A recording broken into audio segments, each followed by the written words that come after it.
Salut à tous, je fais cette vidéo aujourd'hui suite à de nombreux abonnés qui me demandent si un jour ou l'autre j'allais faire un point sur l'évolution des conflits juridiques opposant Udio et Suno aux grands majors américaines. Eh bien, c'est le cas aujourd'hui.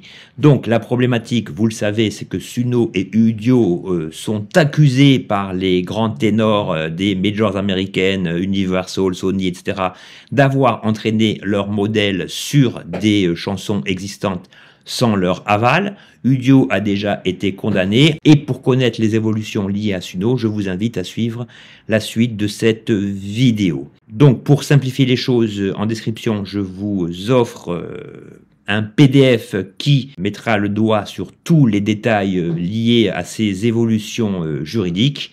C'est Barthélémy, pour ceux qui ne me connaissent pas, merci de cliquer sur le bouton de souscription pour m'aider au développement de cette chaîne. Et nous, il ne nous reste plus qu'à suivre ensemble sur la base de ce PDF quelles sont les évolutions liées à la condition juridique de Suno et Udio.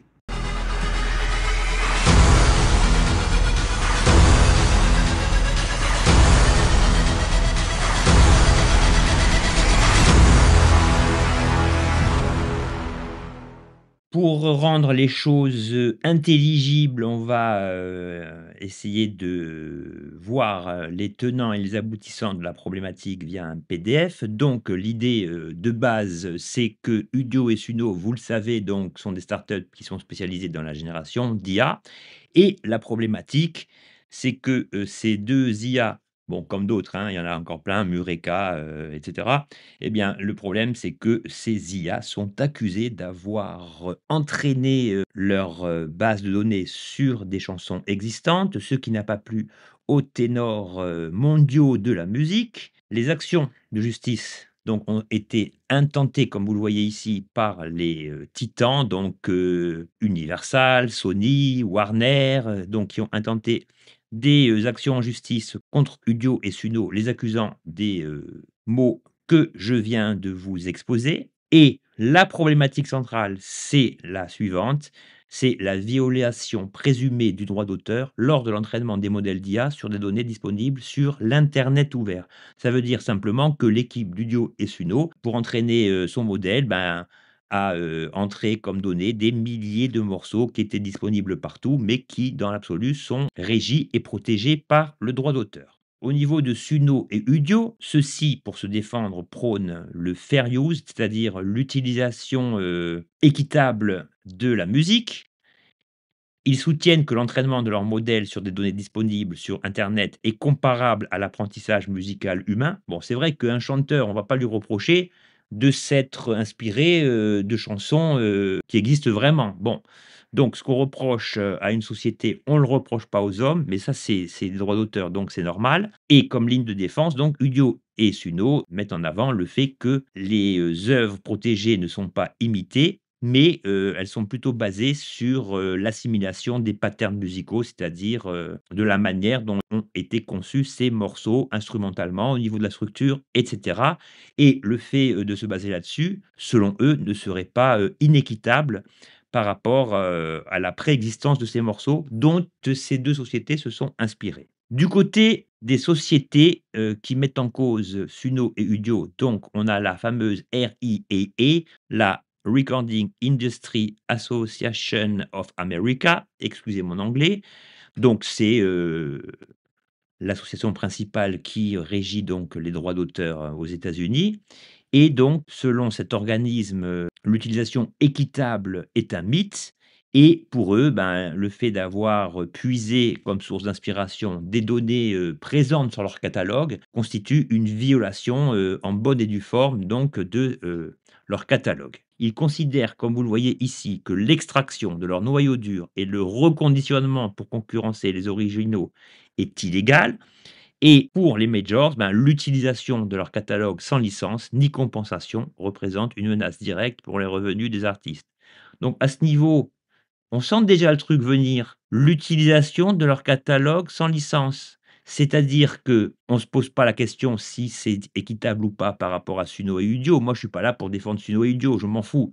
Mais on sent quand même venir le coup que nos amis, d'Universal, de Warner, Sony et compagnie, ce qu'ils veulent, c'est s'enrichir et l'enrichissement va forcément passer à un moment donné à un accord avec les dites sociétés. Sous couvert, en fait, de jouer, les bons samaritains et cetera, ben, ce que veulent Sony, Universal et compagnie, c'est, au vu de l'essor d'Udio et surtout de Suno, de tirer parti de la croissance exponentielle de Suno et Udio. C'est-à-dire qu'au bout d'un moment, on va aboutir à une sorte d'accord, à une immense partouze généralisée dans laquelle chacun va y, trouver son compte, pour au final déboucher sur un accord où on dira: «Bon, ben, OK, vous avez violé ça, mais comme on est quand même sympa, on vous accorde quand même, la possibilité de développer votre logiciel, de donner, la possibilité aux utilisateurs de créer de la musique via l'IA, à condition que vous nous reversiez des dividendes issus de l'exploitation de morceaux réputés avoir été entraînés sur notre catalogue». Donc là, on est dans l'hypocrisie la plus totale puisqu'on sait qu'au final, eh bien, malgré les condamnations, c'est, à mon avis, hein, ce vers quoi on va tendre, si vous voulez. Donc ici, vous avez, si vous recherchez un petit peu, hein, moi je l'ai fait, j'ai pas trouvé personnellement sur Udio et Suno des morceaux dont vous voyez le titre ici et qui ont été inspirés sur, par exemple, dans le premier cas, Johnny B. Goode, dans le deuxième cas, Great Balls of Fire. Bon, ça, c'est évident qu'au bout d'un moment, même dans la vie réelle, vous entendez des chansons réalisées, créées par un être humain qui sonnent comme des chansons, créées par un artiste original et personne ne dit rien. Donc c'est quand même hallucinant. Vous pouvez aller voir, il y a beaucoup de chaînes sur les plagiats et cetera.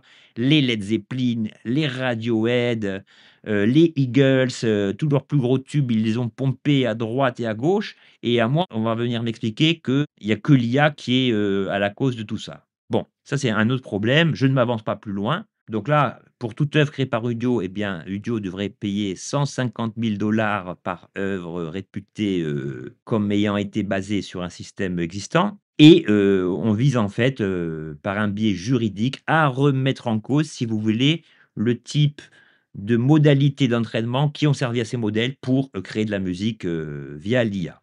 Donc ici, 3 cas de figure sont possibles. Licencier la musique. Licencier la musique, c'est exactement ce que je viens de vous dire. Après avoir jeté des orties sur l'équipe de Suno et d'Udio, eh bien, on va passer la pommade pour espérer une compensation, financière, liant, toutes les parties. La deuxième, ça va aboutir à la clôture des poursuites judiciaires en cours, à condition que cela, débouche, sur un accord, pécuniaire juteux et réciproque, pour les 2 parties et bien sûr une compensation pour les artistes. Ça veut dire qu'ici, si on en arrive à ça, ben, attendez-vous à une augmentation de l'abonnement de Suno, par exemple, puisqu'une partie de cela, sous réserve d'un accord avec les majors, eh bien, reviendra aux artistes. L'argent, c'est toujours le nerf de la guerre et c'est vraiment ça qu'on veut, vous verrez que c'est ce à quoi on va tendre et que toutes les notions liées, à la morale, à la moralité, tout ce que vous voulez, eh bien, ne seront plus que de, vieux souvenirs, jetés au vent comme des feuilles en automne, si vous voulez. Donc, si on prend le cas d'Udio, celui-ci a déjà été condamné.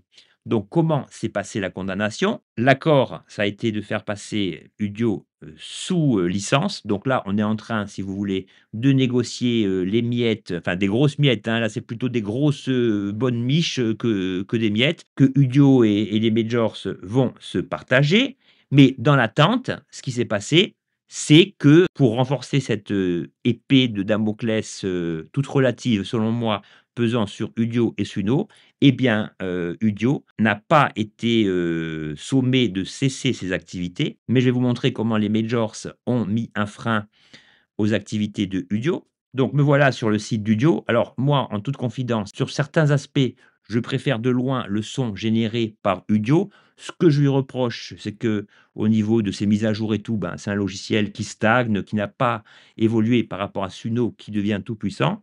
Et donc, l'idée, c'est que quand vous allez sur votre bibliothèque, donc vous avez toujours les morceaux que vous avez créés, hein. Bon, moi, ça fait depuis le début que je suis dessus. Mais lorsque vous allez sur les 3 petits points et que vous cliquez sur download, voilà ce qui se passe. On va avoir une fenêtre qui nous indique En préparation de la prochaine, évolution de la création musicale en partenariat avec Universal Music, les téléchargements issus de la plateforme ne sont plus disponibles, si vous voulez. Mais pour, calmer l'utilisateur, l'abonné qui, de manière indirecte, est toujours la victime en quelque sorte. Nous, on paie des abonnements. Bon, après, c'est pas à nous de savoir si, ce qu'on fait est moral ou pas. Nous, à partir du moment où on nous propose un service, payant ou gratuit qui nous plaît, on est en droit de l'utiliser. Après, le débat, c'est bien, c'est pas bien, ça, c'est encore autre chose. Mais ce qu'on nous dit, c'est que en compensation, on va vous donner 1 200 crédits en plus par mois, plus, 1 000 crédits, gratuits en plus. Ça veut dire que les couillons, parce qu'on est des couillons en fait, hein, qui sont encore abonnés à Udio, peuvent créer autant de morceaux qu'ils veulent, mais ils peuvent pas les télécharger. Ça veut dire qu'on peut que les écouter comme ça. Si on veut les retravailler, si on veut, les écouter, en voiture et cetera, on peut plus. Donc ça, moi je suis désolé. Vous savez que sur cette chaîne, je suis transparent et cetera. Si vous voulez mon avis sur cela concernant Udio, ben moi je trouve ça vraiment scandaleux. Donc ce que je vais faire en live devant vous, je vais aller sur ma souscription que vous voyez ici et je vais cliquer sur Cancel Subscription parce qu'il y a aucune raison, si vous voulez, que je continue à payer quelque chose pour, des morceaux que je ne peux pas posséder. C'est comme si il pleut, j'ai un parapluie troué. Bah, c'est plus un parapluie, ça me sert à rien.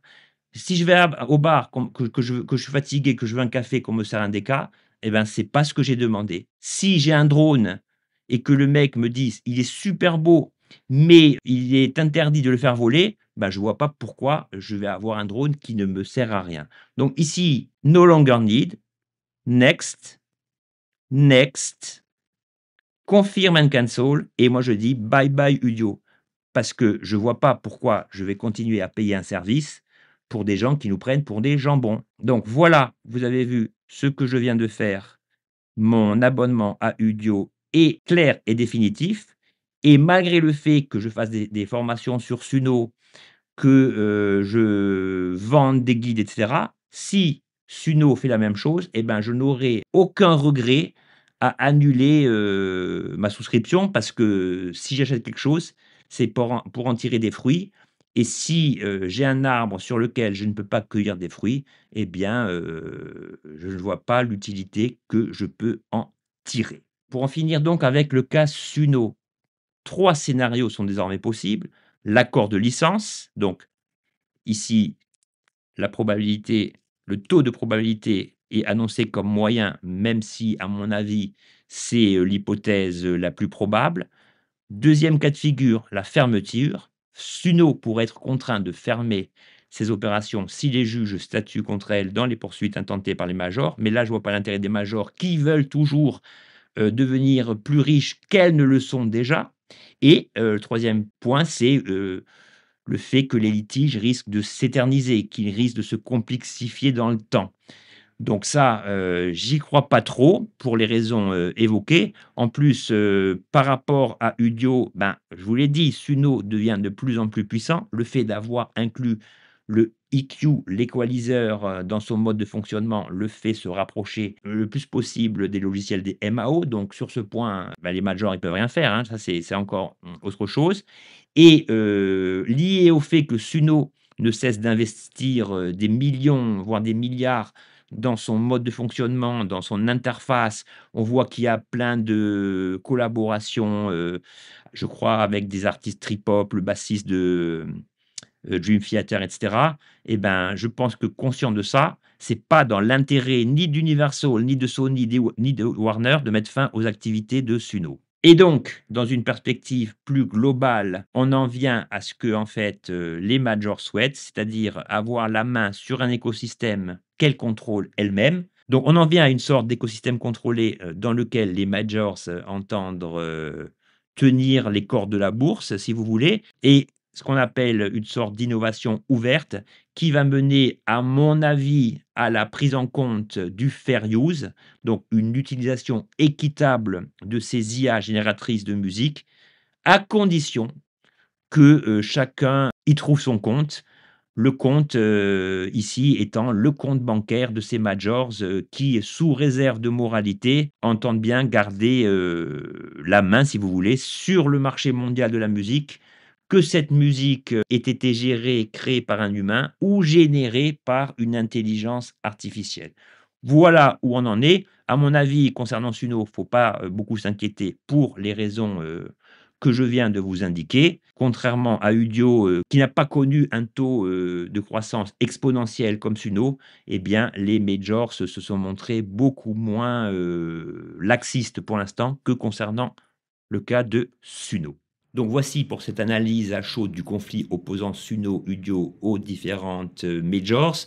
On voit que tout n'est pas clair. On sait que, les majors, veulent continuer à s'enrichir, mettant de côté leurs considérations morales au profit de considérations, visant à, accroître la densité de leur compte en banque. Donc là, ici, le débat, c'est pas, «Ouais, je suis musicien, je trouve que la musique générée par l'IA est scandaleuse». La problématique, c'est il existe des IA génératrices de musique qui sont attaquées par des maisons de disques qui veulent leur part du gâteau. À partir de là, on sait comment est fait l'être humain, et ben, tout va s'arranger, même si cela doit prendre un petit peu le temps. Car objectivement, si on se positionne soit du côté de Suno ou d'Udio, soit du côté des majors, eh bien, je pense que tout le monde a plus à y perdre qu'à y gagner. Donc, je vous ai mis en description, le PDF que je viens de vous clarifier, du moins je l'espère. Comme ça, vous pourrez, observer, avec plus d'acuité ce que je vous ai dit, de manière générale. Et on verra si, la suite du conflit me donne raison ou pas. Je vous souhaite une excellente journée à tous. Ciao.